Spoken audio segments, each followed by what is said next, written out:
Elijah Carter's studio was tucked away on the third floor of an old brick building in Brooklyn, New York. The narrow staircase creaked with every step, and the hallway smelled faintly of turpentine and dust. But inside, the room pulsed with color and life. Every wall was crowded with canvases, some finished, some half complete, some still raw sketches waiting to be born. Splashes of red, blue, and gold covered the space like music frozen in time. Under the dim light of a desk lamp, Elijah bent over his largest canvas yet, the brush moving slowly, deliberately, as if every stroke carried the weight of history. The piece he worked on wasn't just paint, it was a declaration. Tall, abstract figures rose from swirling patterns, their faces etched with both sorrow and strength. They were echoes of his ancestors, spirits caught between tragedy and triumph, painted in shades that seemed to glow from within. Elijah wiped the sweat from his brow, his hands stained with pigments, his shirt splattered like a battlefield of colors. To him, this wasn't just art, it was survival. Yet the studio told another story too, the story of struggle. The floorboards were worn thin, the heater rattled uselessly in the corner, and the small refrigerator hummed but was nearly empty. Crumpled rejection letters littered his desk, each one politely dismissing his portfolio, each one cutting deeper than the last. Elijah had talent, everyone knew it. But talent alone didn't open gallery doors. Not when those doors were guarded by collectors who already decided what real art was supposed to look like. Still, Elijah worked as though the world were watching. He leaned back, staring at the unfinished canvas, feeling both exhausted and exhilarated. The strokes were bold, almost defiant. He imagined the piece hanging in a gallery someday, surrounded by an audience that finally saw what he saw. Power, beauty, truth. But in the quiet of his studio, with only the sound of traffic drifting in from the street below, doubt crept in like a shadow. Elijah set the brush down, rubbing his aching hands. The question gnawed at him. Would anyone ever value his work? Or would it remain trapped here, in this cramped little room, invisible to the very world it was meant to speak to? And yet, even as that thought lingered, he turned back to the canvas and lifted the brush again. Because no matter how many doors slammed in his face, the art itself demanded to exist. The gallery opening in Manhattan felt like a different universe compared to Elijah's cramped studio. The floors gleamed like glass under soft track lighting, and abstract sculptures hung from the ceiling like frozen acrobatics. Men in tailored suits and women in shimmering gowns drifted through the space with champagne glasses in hand, their conversations blending into a hum of laughter and whispers. For Elijah, dressed in his cleanest button-down shirt and the one pair of slacks he owned that didn't have paint stains, the atmosphere was both thrilling and suffocating. He had been invited by a fellow artist, one who believed Elijah's work deserved to be seen by the right eyes. So he carried with him a portfolio tucked carefully under his arm, each page holding prints of his best pieces. His masterpiece, the canvas he had been laboring over for months, was too large to bring, but the photographs captured its intensity. The colors so vivid, they seemed ready to leap off the page. As he stood at the edge of the room, watching the collectors and critics float by like they were part of some secret club, Elijah spotted him, Arthur Langford. The man was practically a legend in the art world, a wealthy collector whose purchases could catapult unknown artists into fame overnight. He was tall, with silver hair brushed back neatly, a silk scarf draped casually over his shoulders, and a glass of champagne balanced in his hand as if he'd been born with it. People hovered near him, eager to be noticed, eager to win a scrap of his approval. Elijah's heart pounded. This was the chance he had been waiting for. Gathering his courage, he approached, waiting for a pause in conversation before stepping forward. "Mr. Langford," Elijah began, his voice polite but steady, "I admire your work in supporting artists. I'm Elijah Carter, and I'd be honored if you'd take a look at my portfolio." Arthur glanced at him briefly, eyes sweeping over Elijah from head to toe. The smile on his face didn't falter, but it changed. Polished charm curdled into something cooler, something dismissive. He took a deliberate sip of his drink before answering. Yes. Well, I get approached by so many aspiring artists, he said, his tone dripping with superiority. His gaze lingered on Elijah a beat too long, and the meaning was clear. But I'm afraid my collection follows a very particular aesthetic. Elijah held out the portfolio anyway, his hands trembling slightly. But Arthur raised a hand, as if warding off a nuisance. I think you'll find your place among community shows, perhaps, he added with a tight smile. But I deal in legacy pieces, works that, how shall I put it, resonate with a more refined tradition. His words hung in the air, sharp and final. For a moment, the noise of the gallery faded. Elijah felt the sting of humiliation settle deep in his chest, as though the floor had dropped out from under him. People nearby had overheard. Some turned away awkwardly, others smirked faintly. It was clear. In Arthur Langford's eyes, Elijah wasn't an artist worth considering. He was just another outsider, shut out from the gilded gates of the art world. Elijah managed a polite nod, his throat tight. "Thank you for your time," he said softly, clutching the portfolio against his chest, as if it could shield him from the sting of rejection. He turned and walked away, forcing his steps to stay steady, even though every nerve inside him burned with shame. What Arthur didn't know, what none of them knew, was that Elijah's masterpiece, the one Arthur dismissed without a glance, would one day hang in a place far beyond his reach, commanding a price no one in that room could have imagined. The subway ride back to Brooklyn felt endless. Elijah sat with the portfolio clutched tightly in his lap, his reflection wavering in the darkened train windows. Around him, commuters scrolled on their phones, nodded off, or stared blankly at the advertisements above the seats. For them, it was just another Tuesday night. For Elijah, it felt like the walls of the art world had slammed shut in his face. Arthur Langford's words replayed in his mind, each one cutting deeper than the last. Community shows, not legacy pieces, a more refined tradition. Elijah had grown up hearing subtle variations of the same message, teachers telling him to lower his ambitions, neighbors warning him not to dream too big, strangers assuming his worth before even knowing his name. Tonight had been no different, except it came wrapped in champagne glasses and designer scarves. By the time he stepped into his tiny studio apartment, the exhaustion hit him like a wave. The room smelled faintly of turpentine and oil paint. Canvases leaned against every wall, and a single desk lamp threw a golden pool of light over his work table. At the center of the room stood his masterpiece, a massive canvas, nearly taller than he was, filled with colors that seemed to pulse with life. It was a portrait of resilience, a swirling dance of deep blues and fiery oranges, a celebration of his heritage and the struggles that had shaped him. Elijah sank into the worn stool in front of it, staring at the brushstrokes he had poured his soul into. He remembered the nights he had skipped meals to buy paint, the mornings he had gone to his janitorial job before coming home to work on the canvas until his eyes burned. Every sacrifice, every ounce of hope was woven into that piece.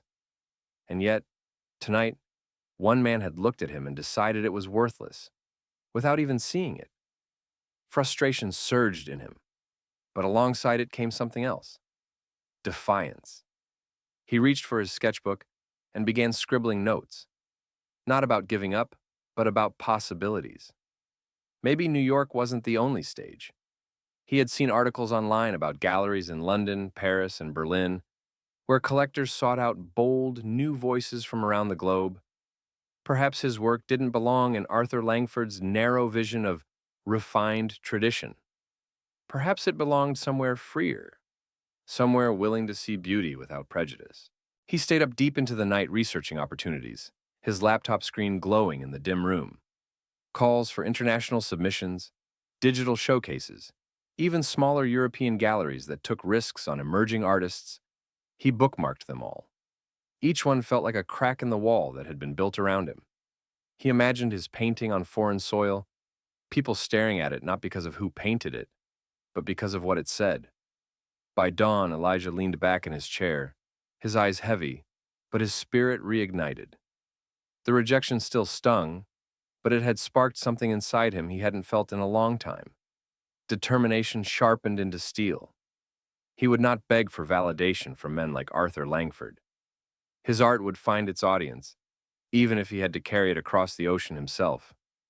As sunlight streamed through the window, falling across the vibrant canvas, Elijah whispered quietly to himself, "They'll see. One day they'll all see." The following weeks tested every ounce of Elijah's resilience. By day, he scrubbed office hallways and polished marble floors in Midtown, his back aching from hours of labor. By night, he returned to his studio, transforming exhaustion into fuel. His laptop hummed endlessly as he scoured international calls for submissions, his paint-stained fingers typing applications long after midnight. Each application required more than just his art.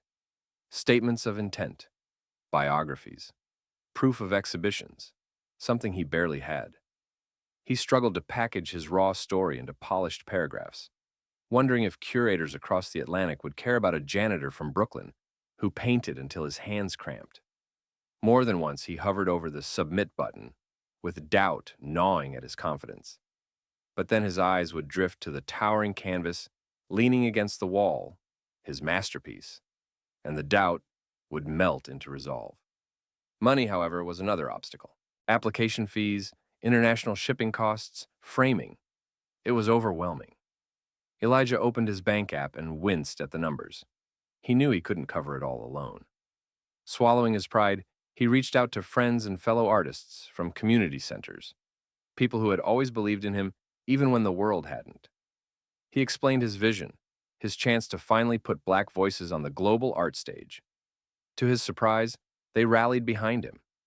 One friend set up a modest online fundraiser, and slowly, donations trickled in. $10 here, $50 there. It wasn't much, but to Elijah, it was proof that his community stood with him. One evening, while sending a digital portfolio to a gallery in Paris, he paused to look around his cluttered studio. The room was alive with unfinished canvases, sketches taped to the walls, and jars of murky paint water lined up on the floor. To an outsider, it might have looked chaotic, but to Elijah, it was a temple, a place where pain turned into beauty. He snapped a picture of the space, included it in his submission, and wrote in his application, "This is where my art lives. It is not polished, but it is honest. It carries the voices of those often unheard." Weeks later, an email pinged on his phone as he rode the subway home from work. The subject line: International Exhibition Acceptance, Berlin. His breath caught. Hands trembling, he opened it. They wanted his painting. Not only accepted, it would be featured as one of the headline works. Elijah nearly dropped his phone. The passengers around him barely noticed, but inside, he felt like the whole world had shifted. When he reached his stop, Elijah didn't head straight home. Instead, he walked into the quiet park nearby, sitting on a bench under the glowing street lamps. He read the email over and over again, hardly believing it was real. After years of being dismissed, overlooked, and rejected, a door had finally opened. And not just any door, the kind that could change everything. Yet beneath the joy, fear whispered, could he really pull it off? Could a man who still wore janitor's shoes by day walk confidently into an international gallery? He clenched the strap of his bag, whispering into the night, "I'll make them see the truth, no matter what it takes." The cool breeze rustled the leaves around him, as though the universe itself was answering back. The plane touched down in Berlin under a gray morning sky, streaked with silver clouds. Elijah pressed his forehead to the cool airplane window, watching the city unfold beneath him. Glass towers rose beside centuries-old stone facades, a mix of history and modern ambition. His stomach fluttered with nerves, not from turbulence, but from the thought of what awaited him. For the first time, his art wasn't confined to his Brooklyn studio. It was stepping onto the world stage. At Tegel Airport, Elijah clutched his worn leather portfolio case like it was a lifeline. He moved through the crowd of suited businessmen, students with backpacks, and tourists juggling luggage. The difference between them and him gnawed at him. They looked confident, like they belonged. Elijah, in his second-hand jacket and scuffed shoes, felt like an imposter. But in his case, were photographs of canvases that told his truth, and he reminded himself, the work is what matters. not the shoes on my feet. When he arrived at the gallery, his breath caught. The building was sleek, with tall glass doors and banners stretched across the facade, announcing the exhibition, Visions Without Borders. Inside, the air hummed with quiet elegance. Staff members moved briskly, hanging spotlights and adjusting pedestals, their voices echoing in German and English. Elijah was greeted by a young curator with sharp glasses and a bright smile. She shook his hand warmly, but he noticed her quick glance down at his humble clothes before she ushered him toward the preparation area. Then he saw it, his painting, shipped across the ocean, unpacked, and standing on an easel under soft light. It looked different here, more alive than it had in his cluttered studio. The raw strokes of color seemed to vibrate against the gallery's white walls, commanding attention. Elijah felt his throat tighten. For years, he had stared at it alone. Now, it was preparing to face the world. As other artists entered the space, Elijah couldn't help but notice their polished presentations.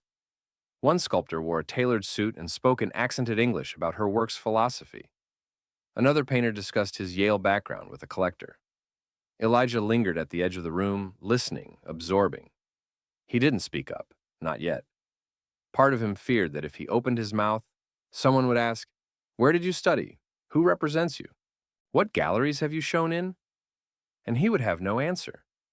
That evening, the gallery hosted a small preview for select collectors and critics. Elijah stayed back, blending into the corner, watching people stroll past his painting.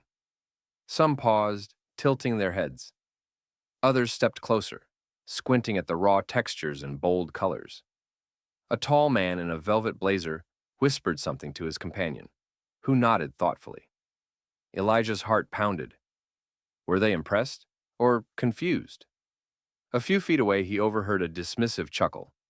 "Interesting technique," a man with a heavy accent said, "but clearly self-taught. No discipline in the strokes." The words stung, but Elijah clenched his fists and reminded himself, let the painting speak louder than their assumptions. Later, as the room began to thin, the young curator approached Elijah. Her face was unreadable at first. Then, she said quietly, "Your work has something raw. It's not polished, but it feels real. People will notice." That night, Elijah returned to his small rented room in Kreuzberg. Lying awake on the thin mattress, he stared at the ceiling, the hum of the city outside his window. For the first time in his life, his art was in a place where people could no longer ignore it. Tomorrow, the exhibition would open to the public. Tomorrow, everything could change. And yet, deep inside, he knew this was more than just about him. His work carried the weight of every door slammed in his face, every sneer, every doubt. This wasn't just his fight. It was a chance to prove that voices like his had a place in the grand halls of art. He whispered into the darkness, the words steady as a vow. "They'll see me. They'll see us." The morning of the exhibition dawned crisp and cool, Berlin's streets buzzing with weekend energy. Elijah dressed slowly, his hands trembling as he buttoned the same second-hand jacket. He caught his reflection in the small cracked mirror of his rented room. Dark circles pooled under his eyes from a restless night, but his gaze was steady. He whispered to himself, "This is bigger than fear. This is the moment." By the time he arrived at the gallery, the air outside was charged. People in elegant coats and tailored suits queued at the doors, their voices a mixture of German, English, and French. Photographers snapped pictures of arriving guests, flashes bouncing off the glass facade. Elijah hesitated at the entrance, his heart hammering. He looked down at his worn shoes and felt the weight of every insult he'd ever heard. "You don't belong here." But then he straightened. His painting was inside, already hanging among the others. He belonged because his work belonged. With that thought, he pushed through the doors. Inside, the gallery glowed under white lights, polished wood floors echoing with the click of heels and the low murmur of conversation. Waiters in black carried trays of champagne flutes, weaving through the crowd. The artworks were arranged in clean lines along the walls, each given space to breathe. Elijah spotted his canvas across the room, illuminated by a single spotlight, drawing in passers-by. At first, people glanced at it briefly, then moved on. Elijah's chest tightened. But slowly something shifted. A small group gathered before it, murmuring to each other. One woman, draped in pearls, leaned closer, tracing the air with her fingers as if following the brushstrokes. A man beside her tilted his head, his brows furrowed with interest. Soon, another couple joined them, then two more. The cluster before Elijah's painting grew until it was the most crowded corner of the gallery. Elijah edged closer, pretending to sip from a champagne glass, listening. "This feels alive," one woman said in a soft French accent. "It's untrained, yes, but there's emotion," her companion replied, like it's speaking straight to the gut. Another voice cut in, lower, almost reverent. "There's pain in it, and resilience. It makes you stop." Elijah felt his throat tighten. For once, no one asked about his pedigree, his education, or who represented him. They were talking about the work, about what it said. Then, something even more shocking happened. A critic Elijah recognized, gray-haired with sharp eyes and a reputation for brutal honesty, stepped in front of the painting. He stood silently for a long time, arms crossed, while the group behind him fell quiet. Finally, he murmured, This has voice. It isn't trying to imitate. It is." He jotted notes into his small, leather-bound book, then turned and walked away. The murmurs spread quickly. Guests whispered, pointing discreetly toward the painting, gesturing at the strokes of color that seemed to pulse with defiance. Elijah watched as a well-dressed man with a British accent called over a curator, asking about availability. Another collector inquired if the artist was in attendance. Elijah froze. Should he step forward? Should he claim it? His instinct screamed, no, keep hidden. Don't expose yourself to judgment. But then he remembered the long nights in his studio, the rejections, the sneers, the laughter of people who said his art would never leave the shadows. And he thought, if not now, when? Taking a deep breath, Elijah moved closer. His palms were sweaty, his voice barely steady. But when a woman turned to him and asked, "Do you know who created this?" he finally said, "Yes, I did." The woman blinked, studying him as if surprised that someone so unassuming, so plainly dressed, could be the mind behind such a powerful piece. Then, slowly, she smiled. "It's remarkable." Elijah's heart surged. For the first time in his life, the world wasn't dismissing him outright. They were beginning to see him. That night, as the gallery lights dimmed and the last guests departed, Elijah stood alone before his painting. The spotlight bathed the canvas in gold, and he whispered to it like an old friend, "We made it." Tomorrow, he knew, the newspapers and art blogs would carry their verdicts. Tomorrow he could be celebrated, or dismissed again. But tonight, for the first time, hope outweighed fear. The morning after the exhibition, Berlin woke under a pale gray sky, but for Elijah, the city shimmered with possibility. He barely slept. His phone had been buzzing all night. Emails, messages from strangers, and pings from galleries he'd never heard of. Still, he tried not to let his hopes rise too high. He had been disappointed too many times before. When he stepped into a cafe near the gallery for breakfast, the truth hit him. Spread across the tables were newspapers, their art sections alive with reviews from the previous night's event, and there, splashed across one cover, was his painting. The headline read, "A New Voice That Cannot Be Ignored." Elijah's knees almost buckled.